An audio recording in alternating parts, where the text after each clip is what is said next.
Bonjour à tous et bienvenue dans l'invité de l'Écho sur France 24. Mon invité est Pierre Gattaz, patron du MEDEF. Merci beaucoup d'avoir accepté notre invitation. Nous sommes à Jouy en Josas, le campus d'HEC où ont lieu les universités d'été du MEDEF. Pierre Gattaz, quel est le moral des patrons à l'heure de la présidentielle?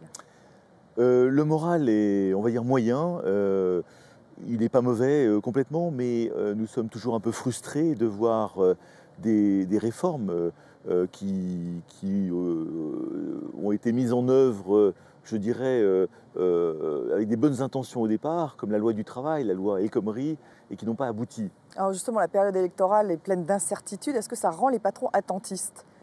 Non, je crois, vous savez, les patrons sont là, ils essayent toujours de se développer. Un patron qui est attentiste, c'est compliqué, donc il essaye de se développer, d'avancer. Après, si vous voulez, il aimerait tant que la France s'en sorte définitivement et que des réformes soient faites. Et je crois que... Les réformes en dernière année de quinquennat? Non, je ne crois pas en des réformes. Non, je crois surtout d'alimenter les programmes pour que dans les programmes des politiques de gauche et de droite, il y ait l'économie et l'entreprise comme étant la clé de voûte d'un programme économique, qui doit elle-même être la clé de voûte d'un programme politique. Alors justement, vous aviez parlé il y a 2 ans de créer, ou il y a plusieurs années, de créer 1 million d'emplois. Aujourd'hui, vous vous fixez comme objectif 2 millions d'emplois. Est-ce que c'est crédible, cet objectif? Mais c'est fondamentalement crédible et fondamentalement important pour la France. S'il devait y avoir qu'un seul objectif, c'est de descendre à 6%, c'est-à-dire de viser le plein emploi.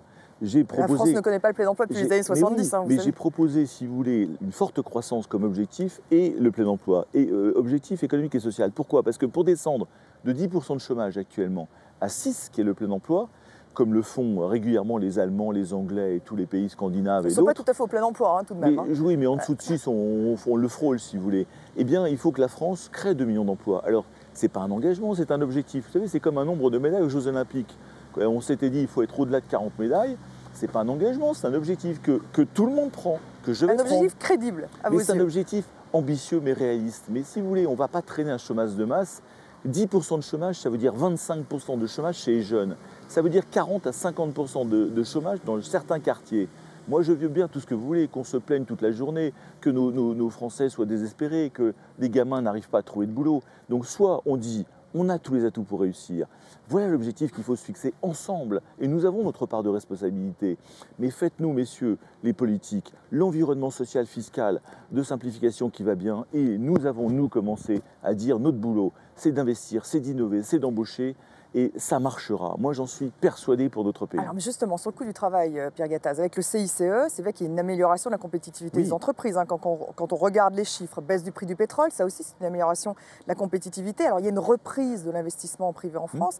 Il reste insuffisant et surtout, on crée quoi? 80 000 emplois depuis le début de l'année. Donc, c'est largement insuffisant. Mais écoutez, on a créé 150 000 emplois en 2015. Et pourtant, le coût du travail est tout de même bien meilleur aujourd'hui. Les entreprises sont plus compétitives. Nous avons applaudi le pacte de responsabilité et le CICE. Voilà des mesures qui ont été dans le bon sens, qu'on a suscité, mais qu'on a applaudi. Mais ça ne suit pas en termes d'emploi. Mais attendez, 150 000 emplois créés l'année en France par l'entreprise. Quand vous mettez ça par 5, sur 5 ans, ça fait 750 000 emplois. On n'est pas loin du 1 million d'emplois dont j'ai proposé comme objectif. Mais n'y a-t-il pas un problème justement de carnet de commandes? Parce que là, vous avez un coût du travail qui s'améliore, même face à l'Allemagne, lorsqu'on regarde les chiffres, et l'emploi ne s'améliore pas. Mais vous savez, l'emploi, c'est une conséquence.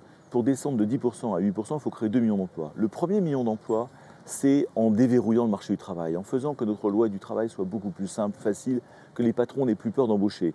Donc ça, la loi El Khomri va dans ce sens? Va dans ce sens-là. Elle ne va pas jusqu'au bout malheureusement, mais il y a quelques avancées comme l'inversion de la hiérarchie des normes par exemple. Il faut plafonner les prud'hommes un jour, il faudra le faire. Et deuxièmement, pour aller au plein emploi, il faut de la croissance. Si vous n'avez pas de croissance, donc pour un pays, c'est mortel, ça ne marchera pas. C'est pour ça que la croissance, nous on a dit où est-ce qu'elle se trouve? Il ne faut pas l'attendre comme la pluie. La croissance, il faut aller la chercher. Elle est où? Mais quand vous regardez les 4 grandes mutations du monde, la globalisation de l'économie, le numérique, les NBIC, tout ce qui est environnement sociétal, le changement de la vieillissement de la population, des jeunes qui veulent être plus entrepreneurs, et le climat, voilà des 4 formidables mutations où la France a tous les atouts pour réussir. Alors, vous parlez de mutation industrielle, Pierre Gattaz, ce qui est intéressant de voir, c'est qu'on voit que le tissu industriel français a du mal à se moderniser lorsqu'on regarde son capital, lorsqu'on regarde justement sa montée en gamme, elle est insuffisante. Donc il y a aussi un problème, je dirais, de positionnement, de stratégie des entreprises. On n'est pas seulement dans une problématique du coût du travail. Mais écoutez, ce qui est important, c'est 2 choses. C'est d'augmenter les marges des entreprises, c'est le pacte de responsabilité, il faut aller au-delà et plus loin. Et j'espère que le prochain candidat au président le fera. Et deuxièmement, c'est la confiance. Mais sur le qualitatif, sur la montée en gamme. Si vous n'avez pas confiance dans votre pays, vous n'embauchez pas en France, vous n'investissez pas en France, vous le faites ailleurs. Donc il est fondamental que, on continue d'améliorer les marges, parce que des marges permettent aux entreprises d'investir, d'exporter, d'innover, de se robotiser. Sans marge, vous ne le faites pas. Et deuxièmement, si vous n'avez pas confiance... Il y a un problème stratégique aussi, je dirais, de vision. Le problème stratégique, nous poussons en effet, et vous avez parfaitement raison. Vous avez parfaitement raison, c'est que depuis 30 ans, la France, je dirais, s'est désindustrialisée, etc. C'est pour ça que nous poussons beaucoup sur France 2020, faire gagner la France, que nous poussons beaucoup sur une pédagogie des mutations, pour expliquer ça à tous nos Français, aux 65 millions de Français. Et pour il faut qu'elles les mettent en œuvre, justement. Il faut qu'elles rentrent dans cette mutation. Nous poussons à faire ça. Nous avons une université du numérique en mars prochain. Tous les ans, on fait une université du numérique pour expliquer tout ça à nos TPE-PME et pour monter en gamme. La montée en gamme de la France est fondamentale. Mais je vais vous dire, j'y crois. Parce que quand je vais... Elle est insuffisante pour l'instant. Mais oui, mais les marges, l'augmentation des marges permettra de s'automatiser, d'innover plus, d'exporter plus. J'accompagne des délégations de patrons en Côte d'Ivoire, en Afrique, en Asie, aux États-Unis.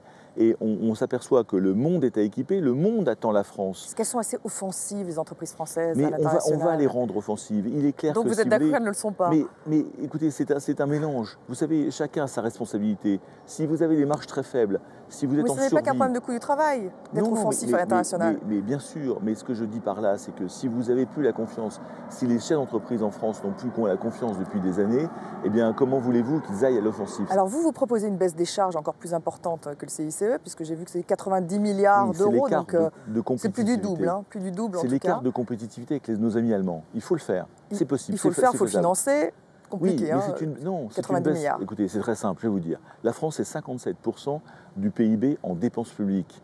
Les Allemands sont à 45 et l'Allemagne aussi. Et la moyenne européenne, c'est 49. 90 milliards, eh bien, ça nous ramènerait à 50% de dépenses publiques en PIB. On est monstrueusement trop gros. Donc vous suggérez de baisser la dépense publique pour financer en fait cette baisse des charges? Nous dépensons 1230 milliards par an de dépenses publiques.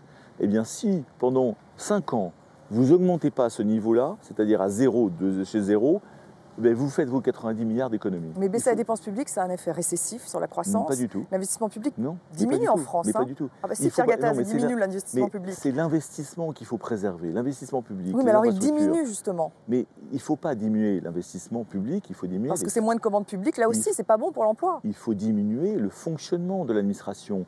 Quand j'ai vu qu'il y avait eu 600 000 fonctionnaires de rajoutés entre 2000 et 2010 dans les territoires, on a accumulé, je dirais, des couches dans les territoires. Il faut optimiser. C'est le millefeuille, en fait. C'est un millefeuille territorial qu'il faut optimiser. Et deuxièmement, il faut optimiser principalement tout ce qui est santé, tout ce qui est protection sociale. Faire mieux avec moins. C'est ce que nous faisons dans nos entreprises. La structure de nos entreprises, on ne l'augmente pas, on l'améliore qualitativement. On a toujours besoin de DRH, de juristes, de fiscalistes, d'informaticiens.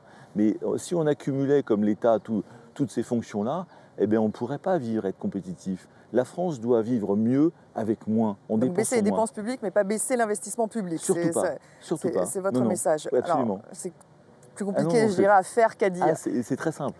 Le fonctionnement, c'est le fonctionnement. Il faut optimiser le fonctionnement. Et l'investissement, c'est une volonté farouche d'investir dans des ponts, des infrastructures, des réseaux haut débit. Il faut aider. Et je crois qu'il faut faire les deux. Baisser d'un côté et au moins garder les infrastructures. Emmanuel Macron quitte le gouvernement. Alors c'est bien sûr la grande nouvelle de cette semaine pour se consacrer à son mouvement En Marche. Alors vous avez dit qu'il avait plutôt un bon bilan, mais qu'il aurait pu faire mieux. Qu'aurait-il dû faire? Oui, je crois que si vous voulez, Emmanuel Macron a des avantages, c'est qu'il vient du milieu de l'entreprise. Il connaît l'entreprise, il est très international, il parle parfaitement l'anglais, il est bien aimé des entrepreneurs. Il incarne un renouveau à vos yeux? Il incarne une fraîcheur, un renouveau. À part ça, si vous voulez, maintenant, en tant que ministre de l'économie, c'est vrai qu'on reste tous un peu sur notre faim. Pourquoi?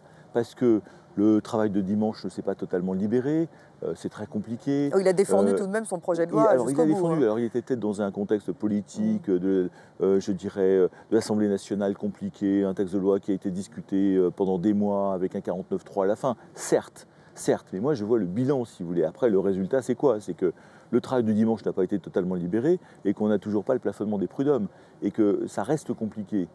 Ceci étant dit, l'intention était là, les objectifs étaient là.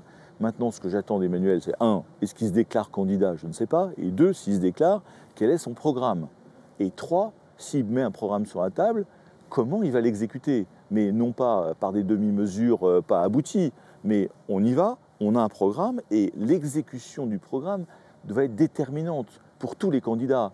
Qu'on ne nous fasse pas rêver sur un certain nombre de choses, et puis le président ou la présidente va arriver en mai 2017. En tout cas, il devrait aller jusqu'à la présidentielle, vous pensez? Mais moi, je pense que présenter. C'est à lui de décider.